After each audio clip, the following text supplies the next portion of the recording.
Welcome to another movie plot and enjoy the memories. We open in space with a large rocky fortress floating towards an unsuspecting planet. Inside is an alien race called the Slayers who, led by the tuna-headed beast, crash straight into the worlds they want to conquer. An army of dark riders spew out from the bosom of the fortress in the last moments of peace for the citizens of planet Krull. A princess named Lyssa waits for her fiancé to come riding into town with 300 of his men, but this is all that's left after Slayers got to them. The lovebirds' fathers aren't happy about the union despite it uniting their kingdoms, which is something they both want, so I don't get it. They get their way when the beautiful bride and alright groom sign the mystical flame of prenup, but Slayers rudely interrupt the wedding ceremony. The army sack the castle, so Prince Colwyn mounts a defense reminiscent of a wholesome family swashbuckler until someone's guts exit their head. Outside of those random moments of gore, which is apparently the insides of a Slayer retreating into the earth, most of the fights are reminiscent of a fantasy in outer space with classic moves like the old blanket overhead belly shank. It all comes to an end when both of the kings are killed and Prince Charming is shot and presumed dead. They kidnap Lyssa and take her back to their fortress, where the giant alien warlord intends to marry the tiny human because why not? All of her father's men are slaughtered, and sometime later some old dude comes along to loot all their bodies. He tends to the new king and upon waking expects to meet a brave warrior, but Ynyr's greeted by a boy crying about his father. About to straight up leave the sniveling orphan, Colwyn thinks that maybe he should rescue his wife from the men that kidnapped her. Ynyr says that the beast can only be defeated by a weapon called the glaive, and wouldn't you know it, this old coot knows where to locate it. He sends the boy up a mountain to claim it for himself or die trying, and we get some lovely vistas of Krull National Parks.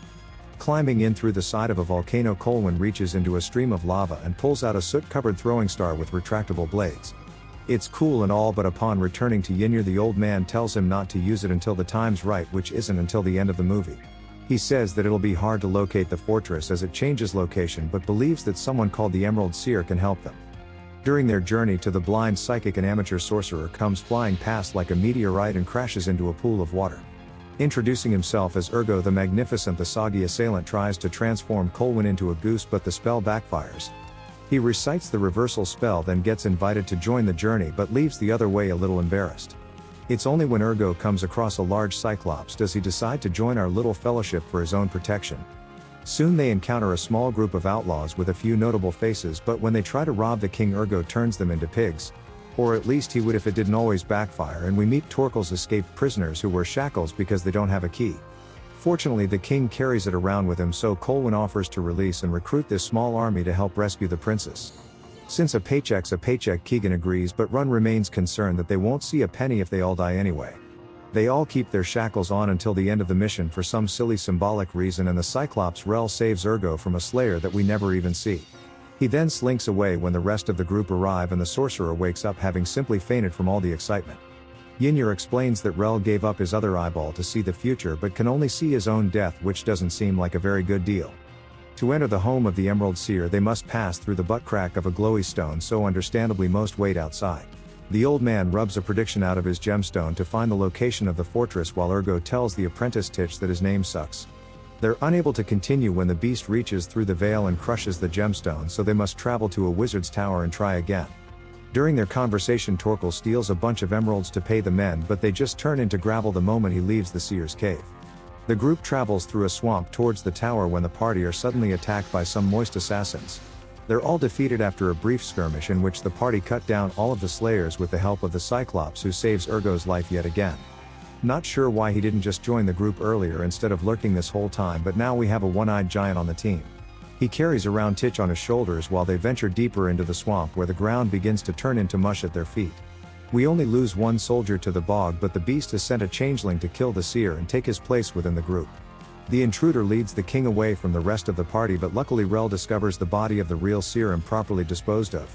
Before the beast's assassin can kill Colwyn, it's impaled by the Cyclops and lets out the most horrific sound in the movie. Once he's melted into the ground, the big guy's owed one by the king, while the kid just belongs to this group of strangers now, I guess.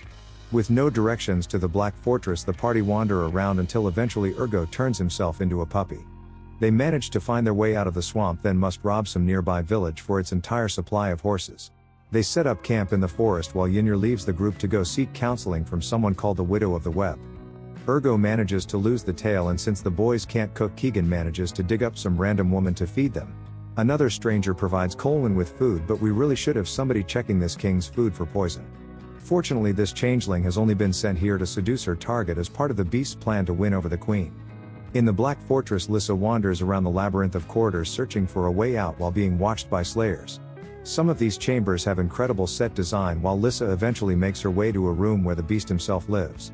He puts the dress on her without even getting all handsy and assumes the appearance of her husband, though can't get the eyes right. Bringing up the security camera feed of Colwyn with the attractive shapeshifter, the loyal king refuses to cheat on his wife. When ordered to kill him, the creature refuses as she's fallen in love with the king in what, like 1 hour of knowing him or something. Either way, she's killed for betraying the beast, who threatens Lyssa that he'll kill more innocent people until he puts a ring on it. Ynyr visits the widow's lair, but as he climbs across, an 8-legged guard dog deploys, so the widow puts it on hold with an hourglass. Her name is also Lyssa, which is like the Elizabeth of Krull, and waits until Ynyr can enter her nest at the center of this great big mess. Speaking of messes, the story between these two is that Lyssa got knocked up by Ynyr years ago, but he left her to go do other stuff. She gave birth to their child alone, then murdered it to scorn the father, then trapped herself away here as punishment. Ynyr is like, "Oh, I didn't even know you were pregnant," while the widow reveals the next location of the Black Fortress. She must sacrifice herself by giving sand from the hourglass to Ynyr, but he's warned that his life is also tied to it. With it, he's able to pause the spider and escape the cave, while Lyssa is killed inside her little cocoon home without any sand defense. Ynyr, however, is unable to stop it from leaking out of his hands, and upon returning to camp is down to his last few grains. He relays the location of the Black Fortress before passing away, and you'd think someone would have supported his head. At the suggestion of Rell, our group set a trap for a herd of wild horses called fire mares and break them in with some risky stunts. When everyone has their mount, the Cyclops stays as he can feel his death coming, but honestly, that's all the more reason to charge headfirst into danger.